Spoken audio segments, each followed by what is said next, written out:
अस्सलाम वालेकुम दोस्तों, मैं हूं आपके साथ आयशा और आप देख रहे हैं खबरी मीटर। तो सबसे पहले आपको इस वक्त की सबसे बड़ी खबर बताते हैं। लेबनान ने इजराइल पर हमला किया है और ये हमला उत्तरी इजराइल में हुआ है और इस हमले की जिम्मेदारी लेबनान में सक्रिय हमास कसम ब्रिगेड ने ली है। हालांकि इस बीच खबरें ये भी हैं कि जॉर्डन और सऊदी अरब ने यमन को अपने हवाई क्षेत्र के इस्तेमाल करने से मना कर दिया है। खबरें ये भी हैं कि यमन ये चाहता था कि वो जॉर्डन और सऊदी अरब के हवाई क्षेत्र का इस्तेमाल करके इजराइल पर अटैक करे, लेकिन इन दोनों ही देशों ने उसे ऐसा करने से मना कर दिया।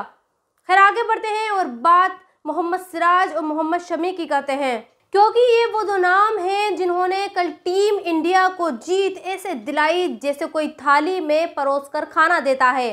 आखिर ये कैसे हुआ और क्यों मोहम्मद शमी इतने घातक बन गए और सोशल मीडिया पर लोग क्यों ये गाना गा रहे हैं कि ठुकरा के मेरा प्यार मेरा इंतकाम देखेगी।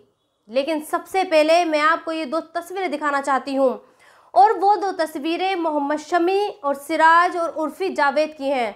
तो दोस्तों, पूरा हिंदुस्तान इन दो तस्वीरों में दिख रहे करैक्टर्स से वाकिफ़ है, लेकिन आज आपको ये तय करना होगा कि आप अपने देश में कैसे मुसलमान बनना चाहते हैं। एक ऐसा मुसलमान जिसकी कामयाबी का जश्न पूरा हिंदुस्तान मना रहा है, या फिर एक ऐसा मुसलमान जो अपनी सगी बहन के जिस्म को बीच महफिल में नंगा करने की कोशिश करता है। तो चलिए पहले बात उर्फी जावेद की ही करते हैं। कल एक किसी फंक्शन में उर्फी जावेद अपनी सगी बहन के साथ स्टेज पर दिखती है और उनकी जिस ड्रेस को पहनकर स्टेज पर आती है वो उसमें अनकंफर्टेबल महसूस करती है और वो अपने शरीर को ढकने की कोशिश करती है। तस्वीरों में आपने देख ही लिया होगा, लेकिन इसी बीच उर्फी जावेद उसको रोक देती है और उसे इशारों ही इशारों में ये बताने की कोशिश करती है कि आजकल शरीर का दिखना ही आपको हिट बना सकता है, आपको कामयाब बना सकता है। खैर इस पर मैं ज़्यादा टिप्पणी नहीं करना चाहती, लेकिन आज मैं आपको उर्फी और उसकी बहन से अलग मोहम्मद सिराज और मोहम्मद शमी की बात ज़रूर बताना चाहती हूँ। कल इन दोनों गेंदबाजों ने मिलकर टीम इंडिया को एक आसान जीत दिलाई। दोनों ने मिलकर 8 विकेट लिए, यानी श्रीलंका की टीम के 10 में से 8 बल्लेबाजों को पवेलियन शमी और सिराज ने भेजा। सिराज ने 3 विकेट लिए और शमी ने 5 विकेट लिए और इन्हीं दोनों की शानदार गेंदबाजी के बाद टीम इंडिया श्रीलंका को 309 रनों से हरा दिया। टीम इंडिया के अपने इतिहास में सबसे बड़ी जीत है और ये जीत मोहम्मद शमी और सिराज ने दिलाई है। शायद यही वजह है कि इस जीत के बाद आज इन दोनों के लिए खुश वो लोग भी हैं जो भारत के मुसलमानों को हमेशा पाकिस्तान भेजने की सलाह देते रहते हैं। यकीनन शमी और सिराज की ये कामयाबी देश के मुसलमानों के लिए भी एक सीख है और ये सीख ये है कि अगर आपके अंदर टैलेंट है, जुनून है और जज्बा है तो आपको वो लोग भी सलाम करते हैं जो इस देश के मुसलमानों को इस देश का मानते ही नहीं हैं। जो लोग हमेशा ये ताना देते रहते हैं कि विभाजन के वक्त मुसलमानों को अलग देश मिल चुका है और मुसलमानों को उसी देश में रहना चाहिए। लेकिन अगर आप में शमी और सिराज जैसा टैलेंट होता तो फिर आपको कामयाब और कामरान बनने से कोई नहीं रोक सकता। सोचिए, वर्ल्ड कप के शुरुआती मैचों में टीम इंडिया ने इन दोनों गेंदबाजों को ऑप्शनल बना दिया था। दोनों को एक साथ नहीं खिलाया जा रहा था, लेकिन जब पांड्या चोट की वजह से बाहर हुए तो दोनों को एक साथ खेलने का मौका मिला और देखिए दोनों ने ये साबित भी कर दिया कि वो दोनों ही टीम की ज़रूरत है, उन्हें ऑप्शनल नहीं बनाया जा सकता। हालांकि आज भी मोहम्मद शमी और मोहम्मद सिराज जैसे मुसलमानों से जलने वाले मौजूद हैं, जैसे कि सुदर्शन न्यूज़ चैनल का मालिक सुरेश चांदवाके, जो इस जीत और इस कामयाबी में भी धर्म ढूंढ रहा है और वो एक छोटी सी क्लिप वायरल करके ये पूछ रहा है कि क्या शमी पाकिस्तान टीम की तरह मैदान पर सजदा करने की कोशिश कर रहा है। सुरेश, मैं तुझसे बताती हूँ कि कामयाबी के बाद शुक्र अदा करना कौन सा गलत काम है, और अगर शमी इस वीडियो में सजदा भी करने की कोशिश कर रहा है तो क्या गलत कर रहा था। लेकिन जानते हैं सुरेश जैसे लोग ये नफरत क्यों फैलाते हैं, क्योंकि इन्हें नफरत फैलाने दी जा रही है। ये लोग हर चीज़ में जिहाद जोड़ देते हैं और इन्हें लगता है कि मुसलमान की कामयाबी इस देश में जिहाद की तरह है। अगर कोई आईएएस बनता है तो इसे सुरेश को उसमें जिहाद नजर आता है। दरअसल सुरेश नाम का ये नफरती कीड़ा दिल्ली के आसमान की तरह जहरीला है, जिसके बारे में ये जानते हैं कि ये जहर हमारी सांसों को जहरीला बना रहा है, ये हमारी उम्र कम कर रहा है और हो सकता है कि ये हमें आगे चलकर कैंसर का मरीज भी बना दे। लेकिन देखिए, इतना जहर हवा में घुला है और इस शहर पर किसका राज है?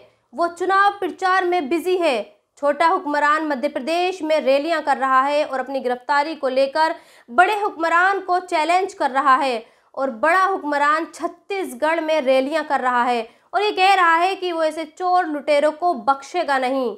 लेकिन विडंबना देखिए, इनमें से किसी को भी दिल्ली की ये जहरीली फिजा नहीं दिख रही है।